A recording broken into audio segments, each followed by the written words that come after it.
That's my quick comment. 12 अक्टूबर 2025 की रात दिल्ली के शांत इलाके में स्थित साउथ एशियन यूनिवर्सिटी के कैंपस में एक ऐसी घटना हुई जिसने पूरे शिक्षा तंत्र की संवेदनशीलता पर सवाल खड़ा कर दिया। यूनिवर्सिटी की एक फर्स्ट ईयर की छात्रा के साथ कथित रूप से यौन उत्पीड़न और सामूहिक बलात्कार का प्रयास हुआ। एफआईआर में छात्रा ने यह भी बताया कि उसे कुछ पुरुषों द्वारा ब्लैकमेल किया जा रहा था। अगर उसने उनकी मांगे नहीं मानी तो उसकी निजी और संवेदनशील तस्वीरें लीक कर दी जाएंगी। यह ब्लैकमेल और धमकियां ही शायद उस भय और तनाव की पृष्ठभूमि थी जिसमें छात्रा इस हमले की शिकार हुई। लेकिन इस घटना से ज्यादा भयावह है विश्वविद्यालय प्रशासन का रवैया। जब छात्रा किसी तरह हॉस्टल पहुंची, वह डरी हुई थी, घायल थी और मदद मांग रही थी। लेकिन हॉस्टल स्टाफ ने पुलिस को बुलाने की बजाय उनसे यह कहा कि पहले नहा लो, कपड़े बदल लो, सब ठीक हो जाएगा।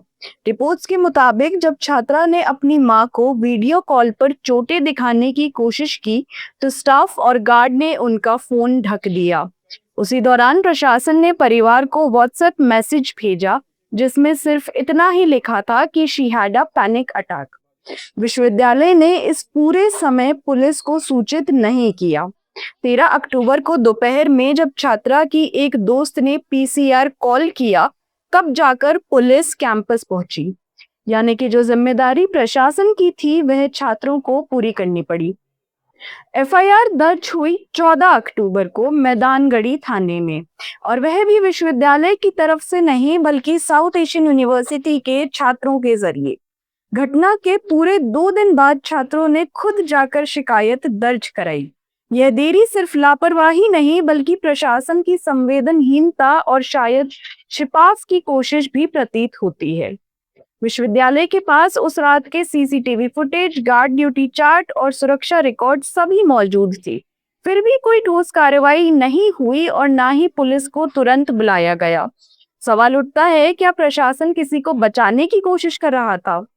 पीड़िता ने एफआईआर में यह भी बताया कि हॉस्टल की वार्डन और एक अन्य महिला कर्मचारी ने न सिर्फ उनकी बात को नजरअंदाज किया बल्कि उसे दोषी ठहराने की कोशिश की।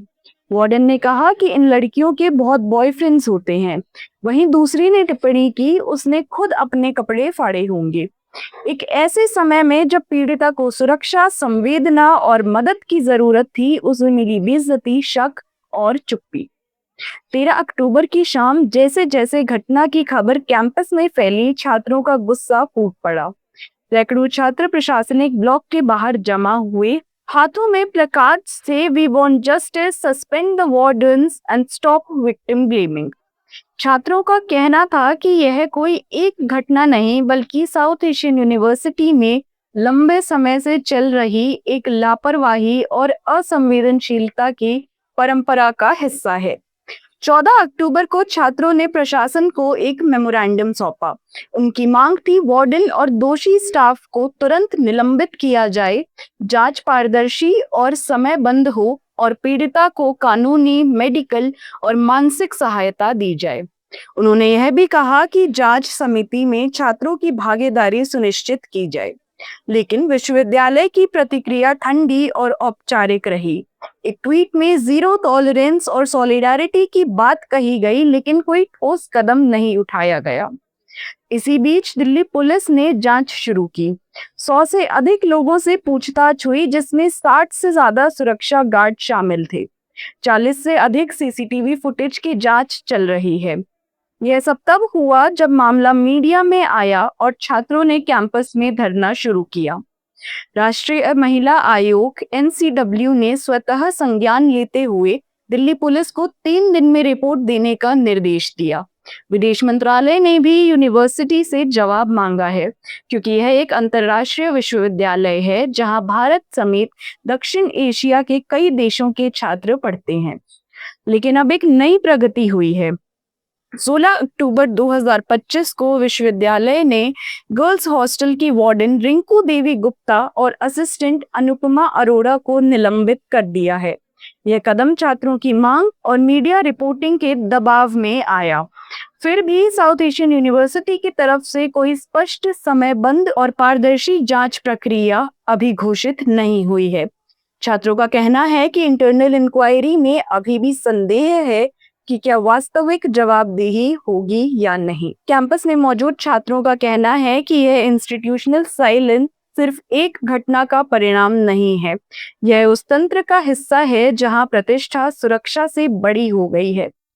यूनिवर्सिटी जैसी संस्था जो दक्षिण एशिया के कलेक्टिव एजुकेशनल एफर्ट का प्रतीक मानी जाती है, अब अपने मॉरल कोलैप्स के दौर में है।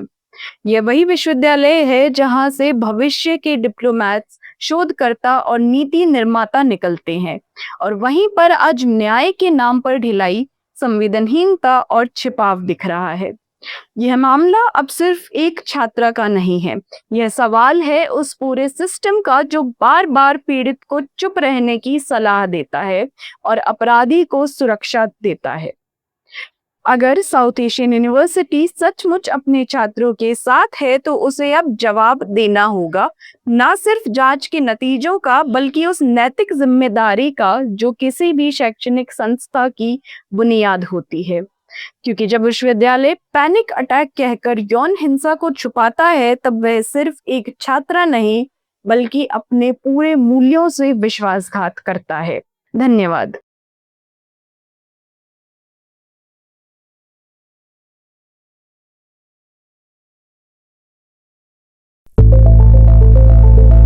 It's time for news. It's time for more than radio. Presenting the first radio news app, Let's Mic. Let's Mic, a news-based app on your phone where you get to watch and listen news, talk shows, interviews, radio show podcasts. On Let's Mic, you get all relevant information